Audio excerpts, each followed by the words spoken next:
Bismillahirrahmanirrahim. Assalamualaikum warahmatullahi wabarakatuh. Innal hamdalillah nahmaduhu wa nasta'inuhu wa nastahdihi wa nastaghfiruh wa na'udzu billahi min shururi anfusina wa min sayyiati a'malina may yahdihillahu fala mudhillalah wa may yudlil fala hadiyalah. Asyhadu an la ilaha illallah wahdahu la syarikalah wa asyhadu anna Muhammadan abduhu wa rasuluh.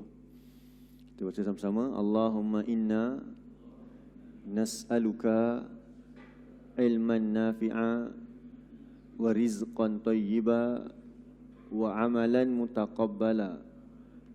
Ya Allah, ya Tuhan kami, sungguhnya kami mohon kepadamu ilmu yang bermanfaat, rezeki yang baik dan amalan yang diterima. Allahumma bika asbahna wa bika amsayna wa bika nahya wa bika namutu wa ilaikan nusyur. Ya Allah, dengan Engkaulah kami berpagi-pagi dan dengan Engkaulah kami berpetang-petang dan dengan Engkaulah kami hidup dan dengan Engkaulah kami mati. Dan hanya kepada Engkaulah kami dibangkitkan. Yang saya hormati Cikgu Jamaluddin, Tuan Pengerusi serta ahli jawatankuasa Masjid Al-Muttaqin. Juga yang saya hormati tuan-tuan imam, tuan-tuan Bilal, tuan-tuan guru, ustaz-ustaz, ustazah-ustazah, hadirin hadirat yang dikasihi sekalian. Alhamdulillah, kita bersyukur kepada Allah SWT pada pagi ini kita dapat sambung lagi bertemu untuk menyambung tadabbur kita menerusi surah An-Naba.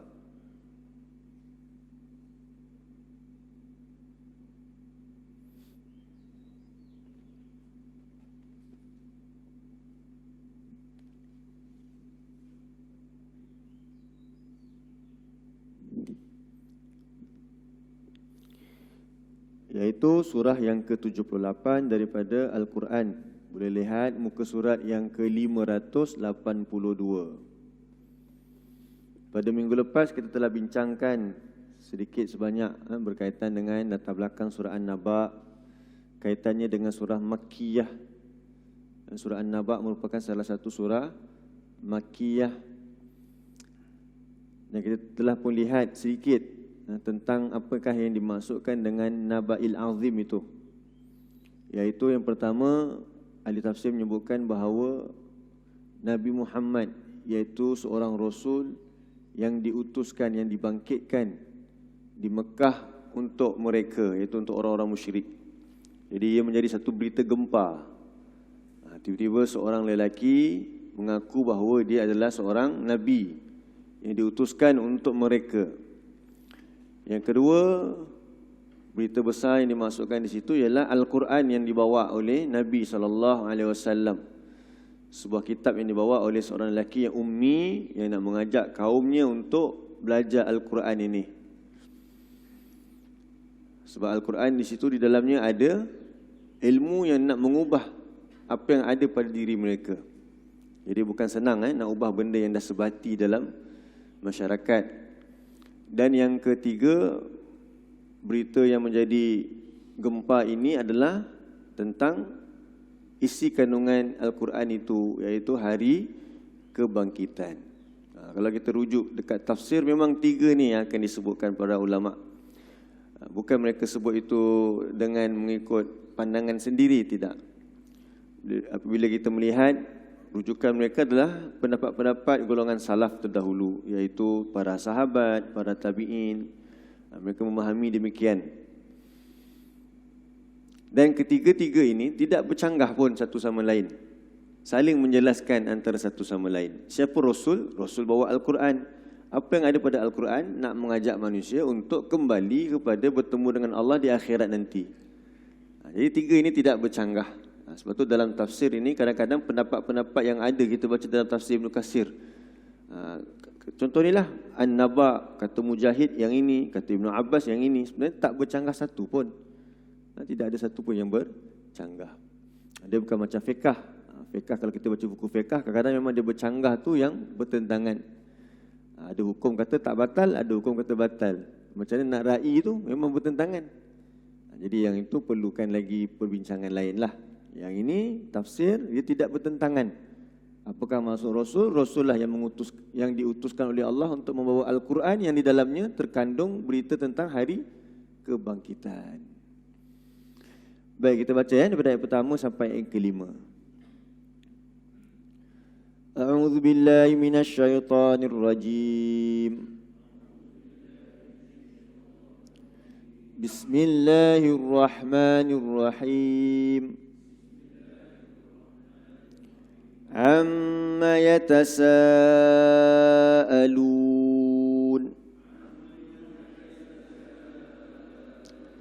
'anil naba'il 'azim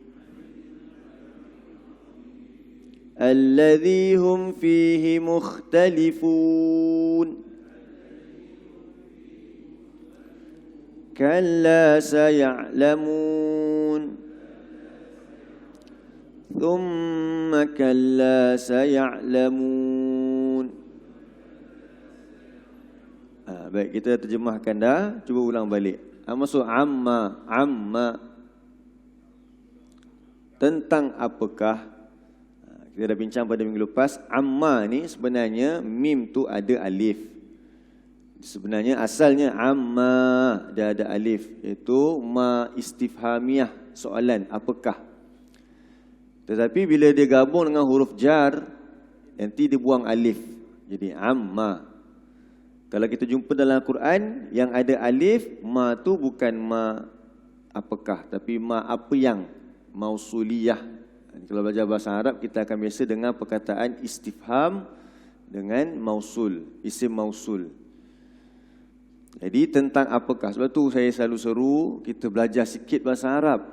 Sebab apa? Sebab Al-Quran ini diturunkan dalam bahasa Arab. Jadi memang tak dapat tidak, kita tak boleh lari daripada nak kena sentuh sikit. Tapi kita bukanlah nak mendalam sangat-sangat.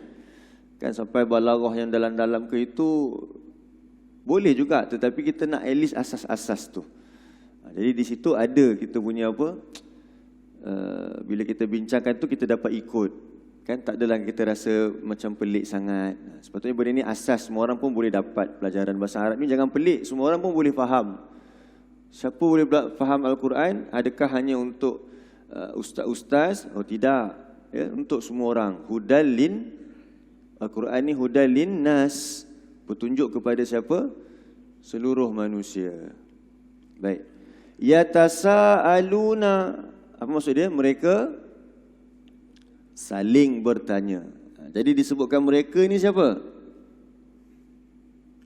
Siapa mereka ni? Orang-orang musyrik. Kalau kita tengoklah kaitan surah 78 dengan 77. Kan kalau tengok di hujung surah 77 tu, tengok siapa Allah kata tu, ayat 50. Ayat 49. Cuba jeling sikit ayat 77. Kalau kita kata kesinambungan daripada surah 77 nak masuk surah 78, siapa Allah sebut? Tentang siapa?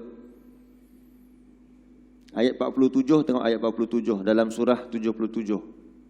Allah kata apa? Wailu yawma idzil lil mukadzibin. Celakalah pada hari itu bagi orang-orang yang mendustakan. Jadi amma yatasaalun, tentang apakah mereka? Siapa mereka? Orang-orang yang mendustakan hari kiamat. Kalau dikaitkan dengan surah sebelum, nampak? Memang walaupun 78, 77 ini mungkin dari segi turutan turun tak sama. Tapi antara satu surah dengan satu surah, dia memang ada kaitan. Macam contoh, contoh, buka surah Al-Alaq. Surah Al-Alaq, tanda muka surat ni sekejap. Tengok ayat pertama, surah Al-Alaq, surah yang ke-96.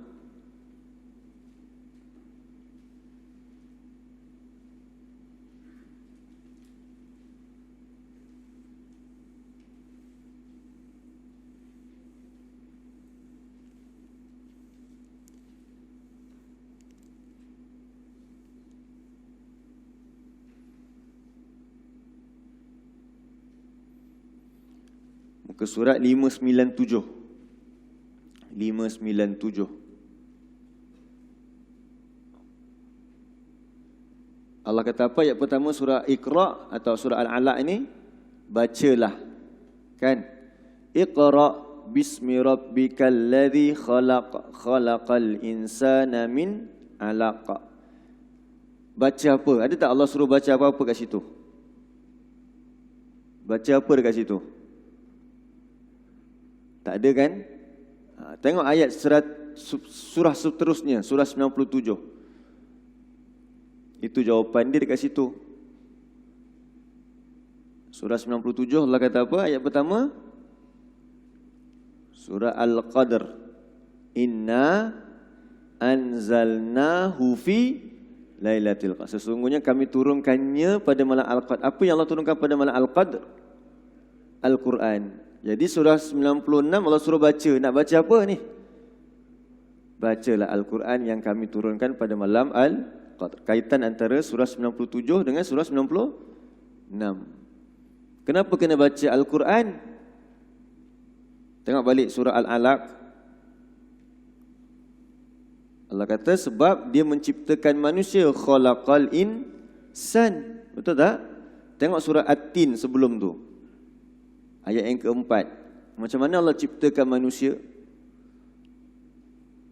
Dapat ke ni? Saya buat begitu je sekejap. Kita nak tengok kaitan-kaitan. Tengok ayat keempat surah At-Tin. Allah kata apa pula? Laqad khalaqnal insan fi ahsani taqwim. Benar-benar pasti atau demi sesungguhnya kami telah ciptakan manusia itu dalam keadaan macam mana? Sebaik-baik kejadian. Jadi sekarang bila Allah dah cipta kita the best, Allah perintahkan kita baca, taatlah.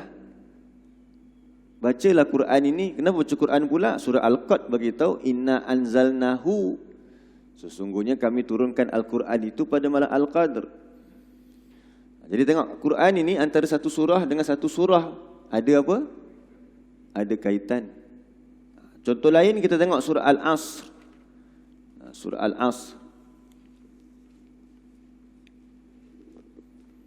Maksudnya kadang-kadang lepas kelas atau bukanlah lepas kelas, saya pun ada juga kita berbincang dan benda ini pun berlaku pada diri saya juga pada peringkat awal-awal mula belajar dengan Ustaz Baharudin. Ya, sebahagian besar dalam Masjid Mutakin ni kenal lah Ustaz Baharudin. Lepas tu saya pun pelik, kenapa macam mana Ustaz Bahar buka surah sana, lepas tu surah sana nak kaitkan antara satu sama lain.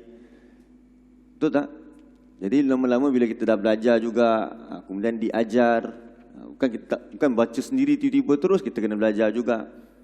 Lepas tu sebab dah diulang-ulang, lepas tu dah dikongsikan, maka kita pun bolehlah ingat balik dalil yang pernah kita belajar, kita cerita balik. Jadi tuan-tuan pula tanya nanti macam mana Ustaz ingat? Kadang-kadang dia tak perlu sampai tahap begitu. Kita baca satu surah ke satu surah pun ada kaitan dah, boleh nampak. Contoh surah Al-As ni saya nak tanya. Allah kata apa dia tentang kerugian kan? Tentang kerugian. Wal as demi masa sesungguhnya manusia itu benar-benar dalam kerugian. Rugi apa? Dia tanya soalan. Rugi je Allah kata. Rugi apa? Kalau kita kata khusrin tu isim nakirah. Jumpa tak surah Al-As? Muka surat 601. Minta maaf lupa nak bagi tu muka surat 601. Saya nak ajak kita macam mana berfikir kan? Allah kata demi masa sesungguhnya manusia itu benar-benar dalam kerugian. Kalau kita belajar sikit bahasa Arab, khusrin itu nakirah. Kata nama umum. Kerugian yang macam mana? Umum. Tapi macam mana kita nak tahu? Tengok je surah sebelum dengan surah selepas dia. Surah sebelum iaitu surah Al-Hakumut Takatsur, cerita tentang apa?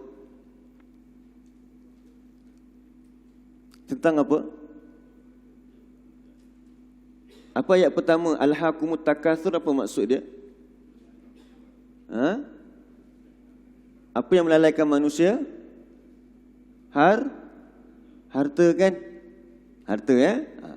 Lepas tu surah Al-Humazah pula, selepas surah Al-As. Ayat pertama, kedua, ketiga tu cerita tentang apa tu?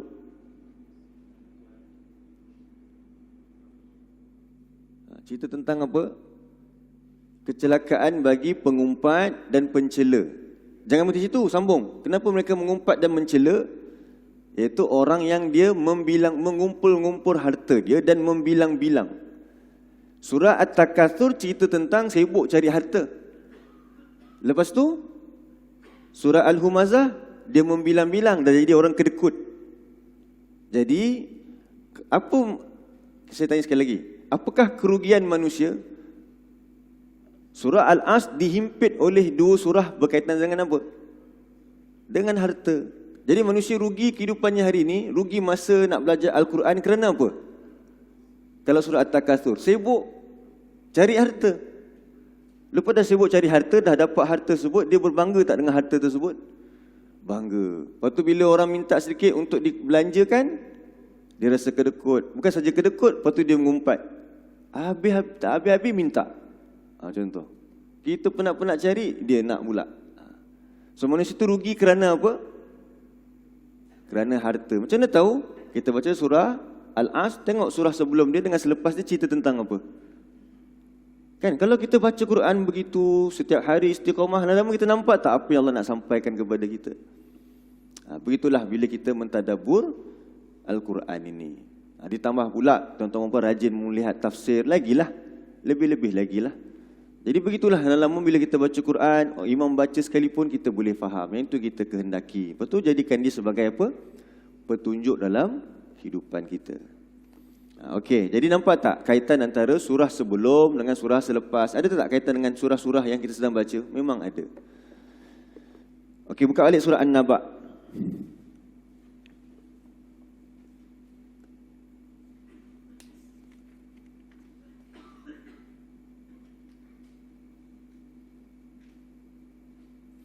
Kalau surah yang panjang mungkinlah payah sikit, surah Al-Baqarah dengan Ali Imran. 2 juzuk setengah masing-masing. Macam nak kaitkan itu? Mungkin kena ulang-ulang baca sampai nampak lah. Paling tidak kita boleh nampak apa dia? Surah Al-Baqarah banyak cerita tentang Yahudi. Surah Ali Imran cerita tentang Nasrani. Nampak dia cerita satu persatu manusia tu. Okey. Baik, tentang apakah mereka saling bertanya. Siapa mereka kat situ? Musyrik. Ataupun kalau kita kaitkan dengan surah sebelum, di hujung tu Allah kata siapa? Orang yang mendustakan hari pembalasan. Tentang apa mereka saling bertanya? Anin naba'il azim. Tentang berita yang sangat besar. Kita terjemah macam mana nak senang nampak? Berita gempar. Satu berita gempar. Apa berita gempar tersebut? Cuba sebutkan. Yang pertama apa dia? Pengutusan Rasul. Yang kedua, penurunan Al-Quran. Yang ketiga, hari kebangkitan. Alladhi hum fihi mukhtalifun. Alladhi apa? Iaitu yang berita tersebut merupakan sesuatu yang mereka, iaitu orang-orang musyrik tadi ataupun orang-orang yang mendustakan hari pembalasan itu, fihi, tentang berita tersebut, di dalam berita tersebut, mukhtalifun, orang-orang yang berselisih. Maksudnya masing-masing ada pendapat masing-masing. Betul Allah kata apa? Kalla. Minggu lepas kita terjemah sampai mana? 3 ke sampai 5? 5 okey. Kalla apa kalla? Jangan begitu antara terjemahan dia. Ataupun sekali-kali tidak. Maksudnya jangan berperangai begitu. Kamu sibuk berselisih bukannya nak beriman. Saya'lamun, kelak ataupun nanti mereka akan tahu. Summa, kemudian sekali lagi Allah kata kalla. Apa maksud kalla tadi? Jangan begitu. Saya'lamun, kelak mereka akan mengetahui. Okey. Jadi apa yang mereka selisihkan? Pertama tentang Rasul. Mereka rasa pelik dengan Rasul ini. Cuba tengok surah 50 ayat 2. Surah 50 ayat 2. Muka surat 518.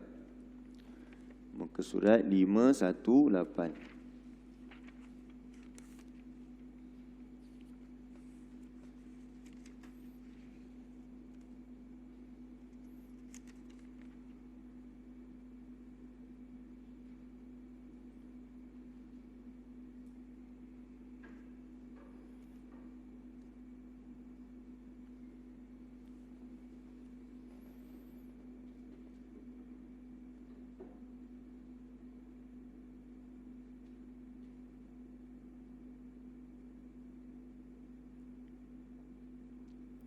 Muka surat 518.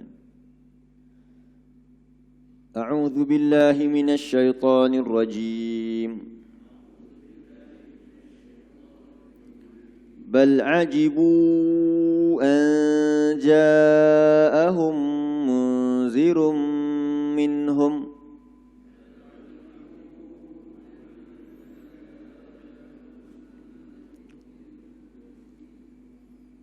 فقال الكافرون هذا شيء عجيب.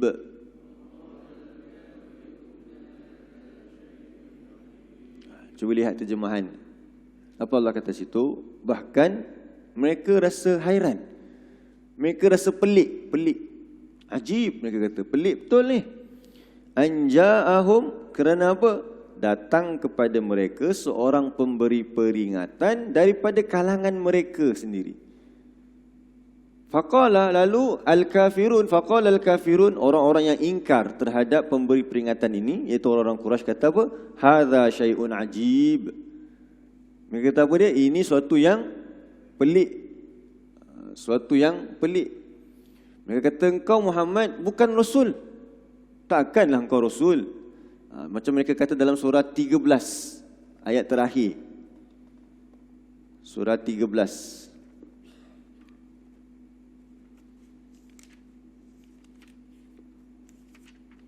Ayat 43.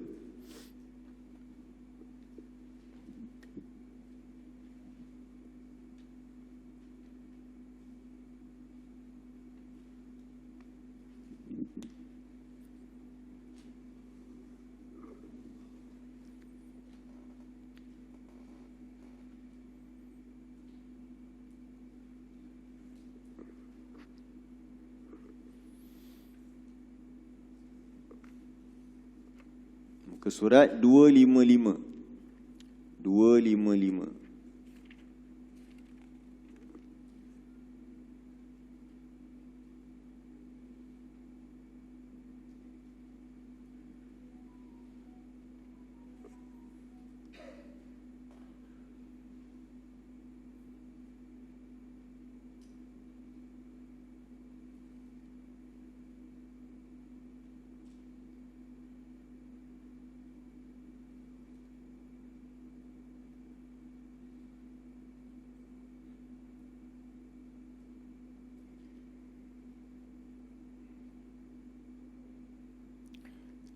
Jumpa tak? Tengok mereka kata apa tu? A'udzu billahi minasyaitonir rajim. Wa yaqulu alladhina kafaru lasta mursala.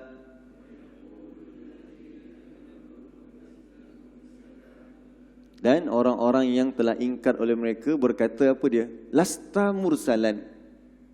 Dia kata apa kat Rasulullah? Lasta mursalan. Dia terjemah apa? Engkau bukanlah seorang yang diutuskan.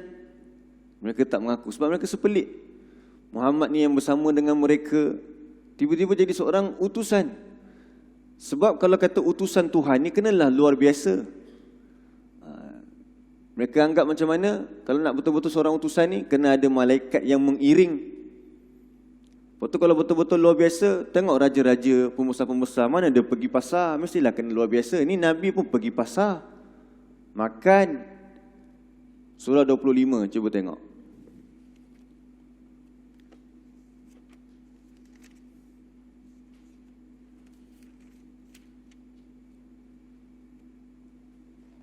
Ayat 7.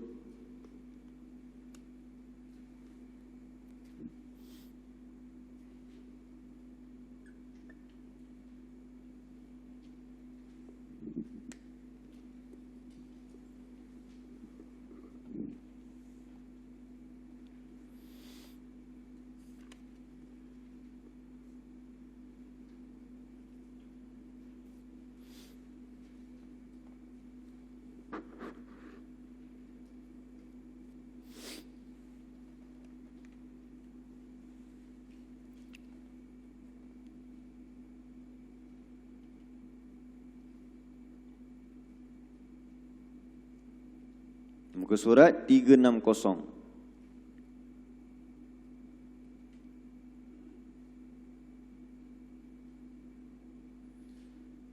Muka surat 360.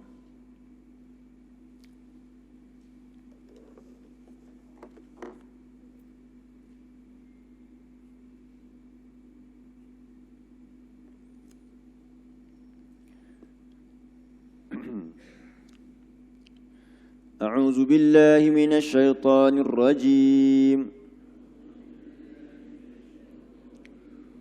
وقالوا ما لهذا الرسول يأكل الطعام ويمشي في الأسواق